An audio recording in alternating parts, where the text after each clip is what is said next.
Watch After Dark. My name's Nathan.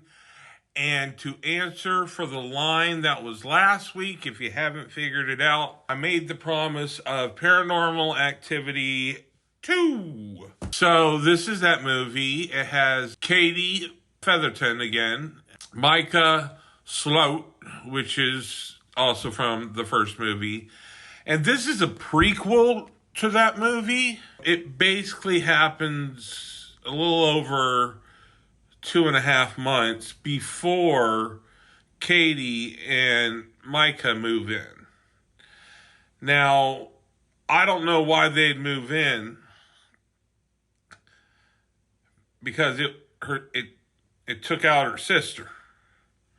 But anyway, the players are Katie Featherston, Micah Sloot, Molly Inforum, Spurgew Graydon,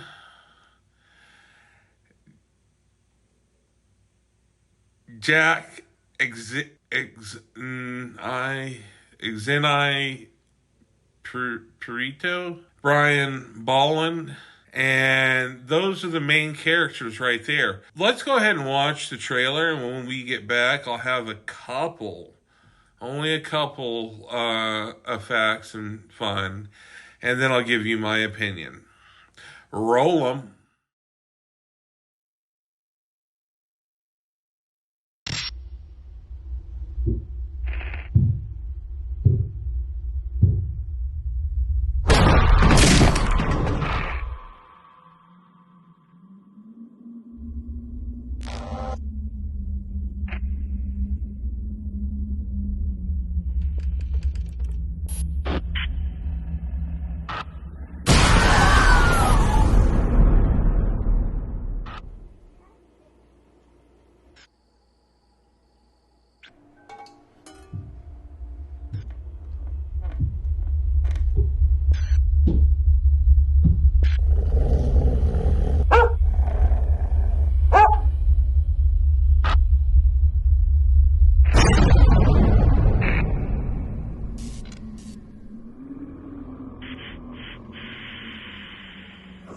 And we're back.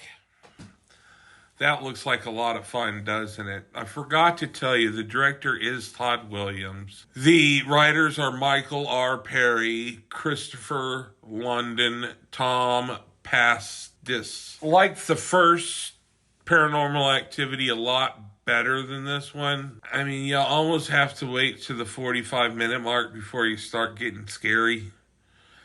And it's like, I came here to get my nuts scared off, so, let's get on with it. But when it did get scary, it got very scary. But what this one did, part 2 did, was it broke the record of a midnight release of an R movie. The first weekend, 6.3 million. It broke that. It's the biggest opening for horror of all time. When it was opening weekend, it was $4.5 million. And I think they only spent $3 million. So that's pretty good. Again, as the last one, they didn't tell them how exactly the haunting would be shown, or, give them any...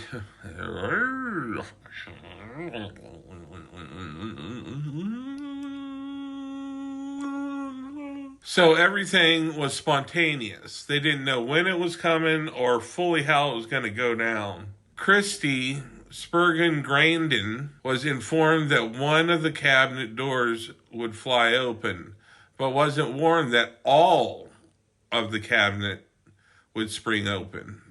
Provoked a genuine reaction. Like I said, I felt like it was a little bit of a wait, but it turned out to be good. Now, I'm hard of hearing, and so maybe that's why I thought the first scary part wasn't until like 45 minutes in. There was definitely sounds and creepy thuds, but I'm hard of hearing. They switched out the director this time, made him go do Jigsaw, And I think he had a better grasp on this, man. But the continuation of the story is cool. It kind of counts down to when Mitchum gets killed, and then a little bit after what happens. This family was successful, ridding themselves of the paranormal activity, but still bit them in the ass. I think it was a good movie. I think the acting was good for being kind of found footage stuff, which is what this movie is again.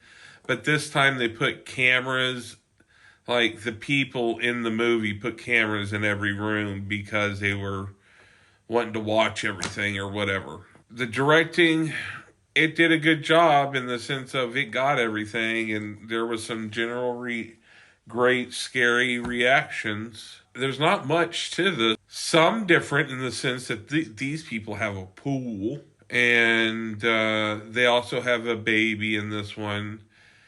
Or this family does, and it's like, whoa, Blossom.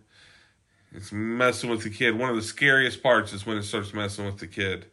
It's like, hey, don't do that. So for all I've said and done, I'm going to give this movie a 7.5, because half the movie is great. I like the acting. I like the characters. The cinematography was what it is. I think I'm going to see what the third one's about. So stay tuned for that at some point in the next month or two. Oh, this movie was interesting.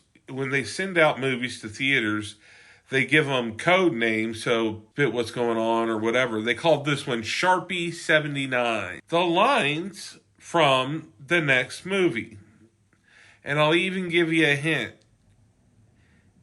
It's an old movie. Look, I'm a respectable doctor, even if I haven't got a license. I love each and every one of you, and I want you to spread that love to each and everybody you know, and so on and so forth. To have a peaceful place in life would be wonderful. Stop the war.